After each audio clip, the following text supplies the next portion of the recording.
Sur le pont des navires règne un silence total. Les marins d'Ulysse n'oublieront jamais ce qu'ils viennent de vivre.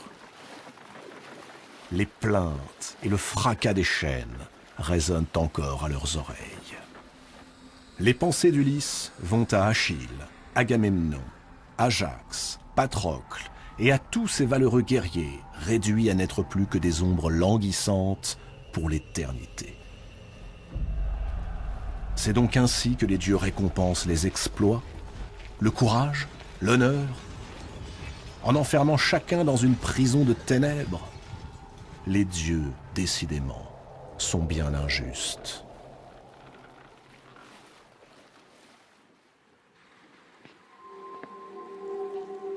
Euryloque arrache Ulysse à sa méditation.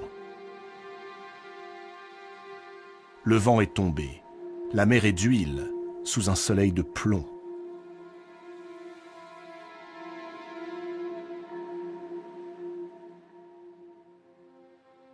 Les navires sont immobiles, figés, à l'endroit même où, dit-on, vivent les sirènes. Les sirènes. Tirésias a prévenu Ulysse que pour leur échapper, il devrait inventer de nouveaux stratagèmes. Tous les marins connaissent la légende des sirènes. Le chant des sirènes est, dit-on, le plus mélodieux qui soit, le plus pur, le plus parfait, le plus divin. Nul ne peut y résister.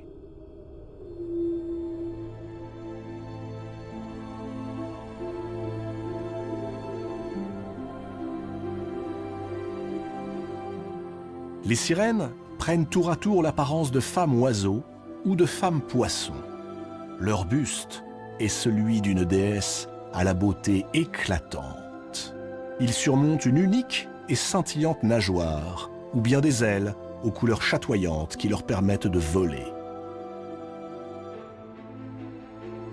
Leur mélodie inspire l'amour et le désir à ceux qui les entendent, et quiconque prête l'oreille se jette aussitôt à l'eau pour les rejoindre. Alors, ces jeunes femmes à la beauté indépassable montrent leur véritable visage. Elles se métamorphosent en créatures hideuses, effroyables, aux crocs acérés et aux yeux de flamme.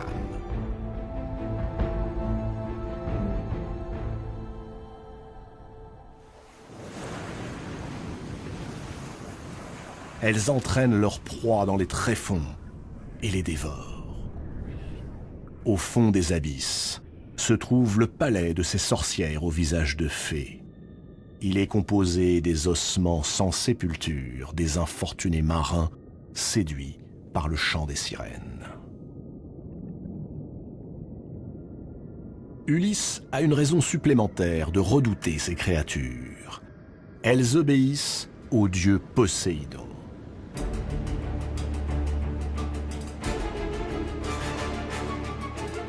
Et Poséidon entend bien mettre un terme à l'odyssée d'Ulysse et de ses compagnons.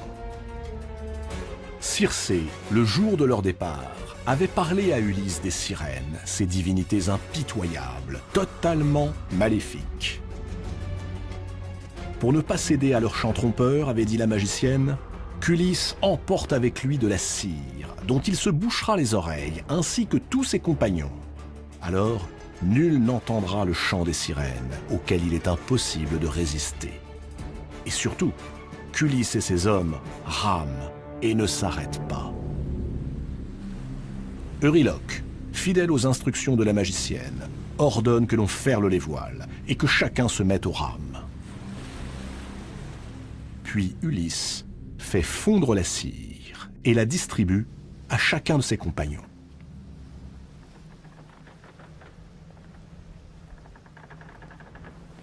Mais quand vient son tour, il refuse de se boucher les oreilles.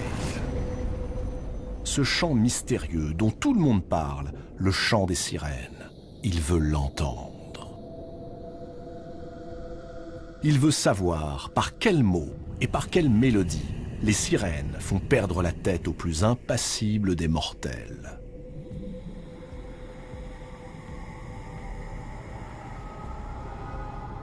Euryloque et Polythèse et tous les compagnons d'Ulysse tentent de le raisonner. A-t-il perdu la tête? À maintes reprises, sa curiosité maladive a failli leur coûter la vie. Cette fois-ci, c'en est trop.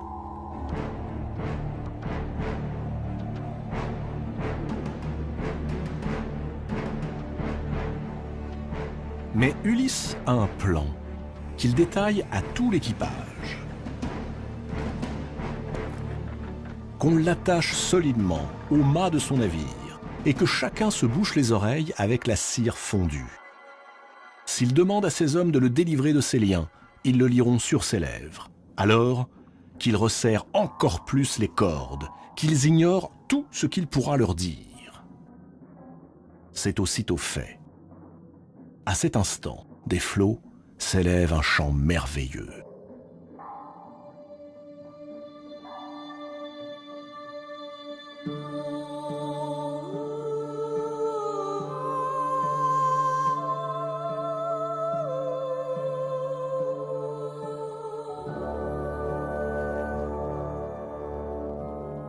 Ce qu'Ulysse entend lui brise le cœur.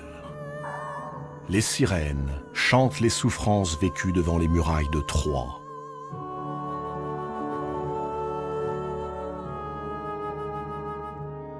Les souffrances endurées à Ithaque par Pénélope et son fils Télémaque, abandonné par un mari et un père, devenu un vagabond. Les souffrances du vieux Laërte, désespéré par l'absence de son fils. Les sirènes lui promettent que s'il les rejoint, elles lui offriront de revoir les siens. Il repartira riche de nouveaux savoirs. Subjugué par le chant des sirènes, Ulysse se débat. Il tente de défaire ses liens, fixe leur visage à mesure qu'elles le flattent et l'enveloppe de tendres promesses.